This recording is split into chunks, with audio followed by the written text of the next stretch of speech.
तो हमने एक साल से एक भी वीडियो नहीं डाली थी, मतलब हम लोग बहुत देर बाद एक वीडियो डालने जा रहे हैं। और आप लोगों के लिए हम लोग एक स्टूडियो भी बना रहे अलग से, जिसका काम अभी चल रहा है, जो कि आप मेरे पीछे देख ही सकते हो। तो आज का जो वीडियो है वो हम लोग करने जा रहे हैं बेस्ट फ्यूल टाइप पे। तो चलिए आज का वीडियो शुरू करते हैं। जो 5th नंबर पे जो फ्यूल आने वाला है वो है इलेक्ट्रिक। तो आप लोग ईवी व्हीकल को तो जानते ही होंगे। तो अभी ईवी के कुछ पॉजिटिव और नेगेटिव्स के बारे में बात करते हैं। ऐसे ही हम लोग फ्यूल टाइप्स को रैंक वाइज सेट करने वाले और उनके कुछ पॉजिटिव और कुछ नेगेटिव्स के बारे में बात करेंगे, और एंड में बात करेंगे कि आपको ये फ्यूल लेना भी चाहिए या नहीं। तो चलिए आप देखते रहिएगा हमारा ये वीडियो। 5th नंबर पे आता है ईवी। तो ईवी जो है उसके कुछ पॉजिटिव्स भी और नेगेटिव्स, उनके बारे में बात कर लेते हैं। तो जो पहला पॉजिटिव है ईवी के बारे में, वो पॉजिटिव है कि ईवी जो है उसका जो पर किलोमीटर रनिंग कॉस्ट है वो कम होता है। मतलब आपको फ्यूल पे कम खर्चा करवाना पड़ेगा as compare to other fuel types. तो जो सेकंड पॉजिटिव है ईवी कार्स का, वो है कि ईवी कार्स का जो इंजन होता है वो साइलेंट होता है, तो उनमें कोई आवाज नहीं आता। तो अभी हम लोग नेगेटिव्स की बात करते हैं। तो पहला जो नेगेटिव है, अगर आप ईवी कार लेने जाते हो शोरूम पे, तो आप देखोगे कि ईवी कार्स की जो प्राइस है वो बाकी गाड़ियों से 7 से 8 लाख रुपए महंगी होती है। दूसरी चीज जो है कि हमारे देश में चार्जिंग स्टेशन बहुत ही कम है, और ईवी कार जो है वो इलेक्ट्रिक से चलती है, और इलेक्ट्रिक से अगर आप गाड़ी चलाते हो तो उसको चार्ज करना पड़ता है। और अगर आपको गाड़ी चार्ज करनी है तो आपके इधर होना चाहिए चार्जिंग स्टेशन, जो कि इंडिया में बहुत ही कम है। अगर आप देखोगे तो इंडिया में बहुत ही कम चार्जिंग स्टेशन है।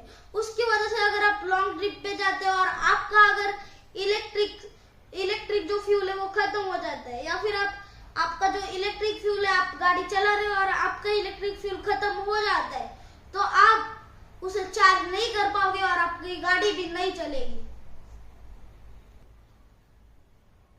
तीसरा जो नेगेटिव है ईवी कार्स का, वो है कि ईवी कार्स का बैटरी बदलना पड़ता है, और एक ही बैटरी का प्राइस 7 से 8 लाख रुपए। मतलब आपकी जेब पूरी खाली हो जाएगी गाड़ी की बैटरी चेंज करवाने के बाद। तो अभी हम लोग बढ़ते 4th फ्यूल टाइप की तरफ, जो कि है डीजल। तो डीजल के भी कुछ पॉजिटिव्स है और कुछ नेगेटिव्स। आइए चलिए उनके बारे में बात करते हैं। तो जो पॉजिटिव्स है वो है, पहला पॉजिटिव जो है कि डीजल गाड़ियां आपको अच्छी माइलेज देती है, जो कि बहुत ही अच्छी बात है, क्योंकि लोगों को आजकल अच्छा माइलेज चाहिए होता है। तो जो दूसरा पॉजिटिव होता है डीजल का, वो होता है कि डीजल आपको फ्यूल में पेट्रोल से सस्ता पड़ता है। तो और जो थर्ड पॉजिटिव है डीजल का, वो है कि अगर आप डीजल गाड़ी बेचने जाते हो तो आपको डीजल का प्राइस ज्यादा मिलेगा as compare to petrol car. अभी नेगेटिव्स की तरफ बढ़ते हैं। फर्स्ट जो नेगेटिव है डीजल का, वो है कि जो डीजल कार से जो फर्स्ट नेगेटिव है डीजल का, वो है कि डीजल कार पेट्रोल कार से 1 से 1.5 लाख रुपए महंगी होती है। तो सेकंड नेगेटिव है डीजल का कि आप अगर दिल्ली एनसीआर के रीजन में रहते हो या फिर कौन सी भी बड़ी मेजर सिटी में रहते हो, तो 10 साल के बाद आपकी गाड़ी गवर्नमेंट द्वारा सीज कर ली जाएगी, क्योंकि गवर्नमेंट ऐसा करती है कि आप दिल्ली एनसीआर में 10 साल बाद अपनी डीजल गाड़ी नहीं चला सकते हो इमिशंस की वजह से। तो अभी बढ़ते हैं हम लोग 3rd नंबर की तरफ, जो कि फ्यूल है सीएनजी।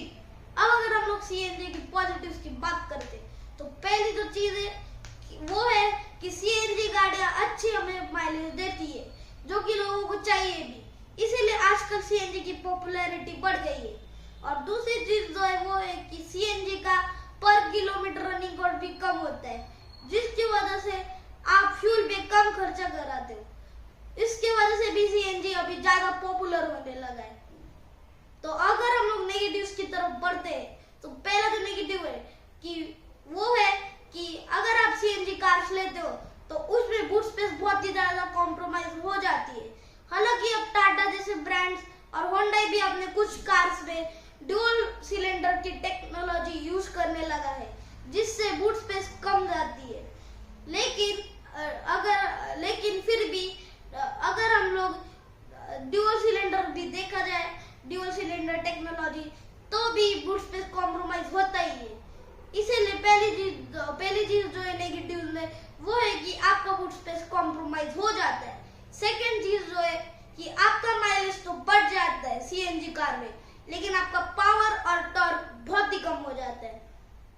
और जो थर्ड चीज है वो है कि हमारे देश में पेट्रोल पंप बहुत ज्यादा है, लेकिन सीएनजी पंप बहुत ही कम है। इसीलिए आपको थोड़ी दिक्कत हो सकती है फ्यूल भरवाने में।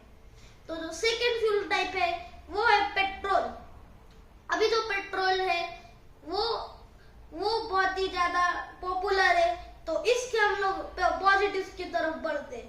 तो पहला जो पॉजिटिव है वो है कि आप जब भी पेट्रोल गाड़ी लेने जाते हो तब सारे फ्यूल टाइप से अगर आप कंपेयर करोगे तो जब भी आप पेट्रोल गाड़ी लेने जाते हो शोरूम पे तब पेट्रोल गाड़ी का प्राइस कम होता है। दूसरी चीज तो है कि पेट्रोल बहुत ही ज्यादा पॉपुलर है। सारे लोग ऑलमोस्ट जो भी इंडिया में रहते हैं, जो भी गाड़ी ओन करते हैं, उनके पास ऑलमोस्ट जो भी लोग हैं उनके पास पेट्रोल गाड़ी ही होती है, ऑलमोस्ट सारे लोगों के पास। तो आप पेट्रोल का जो भरोसा है वो कभी टूटेगा नहीं। तो अगर हम लोग नेगेटिव्स की तरफ बढ़ते तो फर्स्ट जो नेगेटिव है कि पेट्रोल गाड़ियों में आपको माइलेज कम मिलता है और लोगों को अभी पावर और टॉर्क से ज्यादा फर्क माइलेज में पड़ता है। इसीलिए लोगों का थोड़ा पेट्रोल में जो इंटरेस्ट है वो कम हो गया, लेकिन फिर भी लोग लेते हैं पेट्रोल। तो आप चिंता मत करिएगा लो माइलेज का, आप ले सकते हैं गाड़ी, कुछ नहीं होता। तो जो सेकंड नेगेटिव है वो है कि सेम अगर आप दिल्ली एनसीआर रीजन में रहते हो या फिर कौन सी भी बिग मेजर सिटी में, तो 15 साल बाद डीजल की तरह आपकी गाड़ी भी सीज कर ली जाएगी। लेकिन 15 साल बाद, डीजल का 10 साल बाद होता है लेकिन पेट्रोल का 15 साल बाद होता है, ये मैं आपको क्लियर करके देता हूँ। तो 15 साल बाद आपकी गाड़ी भी हो जाएगी सीज इमिशन नॉर्म्स की वजह से। तो अभी हम लोग बढ़ते last but not the least first fuel type की तरफ, जो कि है हाइब्रिड।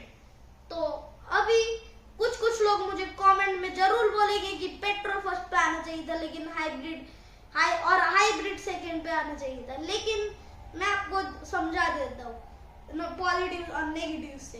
फर्स्ट नंबर पे जो आता है पॉजिटिव हाइब्रिड का वो है कि जो हाइब्रिड है वो माइलेज अच्छा देता है और रियल लाइफ में भी बहुत ही अच्छा माइलेज देता है। सेकंड नंबर पे जो पॉजिटिव है वो है कि इसमें पेट्रोल और ईवी का कॉम्बिनेशन होता है। तो अगर आप गाड़ी चलाते हो तो आपको थोड़ा एक्स्ट्रा पावर मिलता है जब आप हाईवे पे चलाते हो। तो अगर हम लोग नेगेटिव्स की बात करें तो पहला जो नेगेटिव है वो है कि इसमें भी सीएनजी की तरह आपकी बूट स्पेस कॉम्प्रोमाइज हो जाती है हाइब्रिड की बैटरी की वजह से। तो अभी बढ़ते फाइनल कंक्लूजन की तरफ कि आपको कौन सा फ्यूल लेना चाहिए। देखिए, मैं आपको ईवी रिकमेंड नहीं करता हूँ क्योंकि हमारे देश में ज्यादा चार्जिंग स्टेशन नहीं है। तो अगर आपकी गाड़ी में कभी फ्यूल खत्म हो जाता है तो आप अगर अपनी गाड़ी चला नहीं पाते हो तो आप गाड़ी को एक चार्जिंग स्टेशन पे टो करके ले जाने के अलावा कुछ नहीं कर पाओगे। तो मैं ईवी यहाँ से बाहर निकाल लेता हूँ क्योंकि मैं ईवी रिकमेंड नहीं करता। अगर आप लोग डीजल कार ले रहे तो मैं सजेस्ट करता हूँ कि आप ले सकते हो, कोई प्रॉब्लम नहीं है डीजल कार में। लेकिन अगर आप अपनी गाड़ी 10 साल या 10 साल से ज्यादा के लिए चलाने वाले हो और अगर आप कोई भी मेजर सिटीज में रहते हो जैसे कि दिल्ली एनसीआर के रीजन में, तो आप डीजल कार ना ले। तो अभी बढ़ते सीएनजी की तरफ। देखिए, आप सीएनजी जरूर ले सकते हैं। आप सीएनजी पंप की ज्यादा फिक्र मत कीजिएगा क्योंकि आपको लेकिन अगर आप फ्यूल टाइप जब लेते हो सीएनजी, तो आपको सीएनजी में पेट्रोल भी सीएनजी में आपको जैसे पता होगा कि पेट्रोल का भी ऑप्शन होता है, तो आपको सीएनजी गाड़ी में पेट्रोल भी भरवा के रखना चाहिए। इन केस अगर आपका फ्यूल सीएनजी खत्म हो जाता है, सीएनजी पंप आपके आजू बाजू नहीं है, तो आप अपनी गाड़ी पेट्रोल से चला सकते। तो बढ़ते हैं पेट्रोल की तरफ। तो पेट्रोल भी अच्छा है, मैं कोई शिकायत नहीं करता हूँ, आप आराम से ले सकते हैं पेट्रोल। लेकिन अगर आप अपनी गाड़ी 15 साल या 15 साल से ज्यादा चलाने वाले और आप दिल्ली एनसीआर रीजन में रहते हो, तो आपको पेट्रोल कार नहीं लेना चाहिए, क्योंकि ये भी सेम डीजल की तरह 15 साल बाद सीज हो जाती है। गवर्नमेंट वाले आपकी गाड़ी को सीज कर लेंगे। और अगर हम लोग बढ़ते हैं हाइब्रिड की तरफ, तो हाइब्रिड का कोई मुकाबला नहीं है। हाइब्रिड बेस्ट फ्यूल है, और मैं इसलिए बोल रहा हूँ कि हाइब्रिड कार बेटर है पेट्रोल गाड़ी से, क्योंकि हाइब्रिड कार अगर आप लोग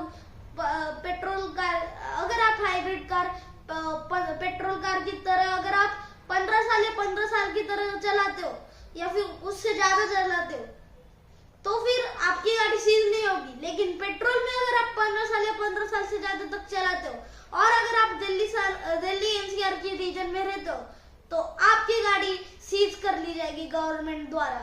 तो चलिए मैं आपको मिलता हूँ अगले वीडियो में।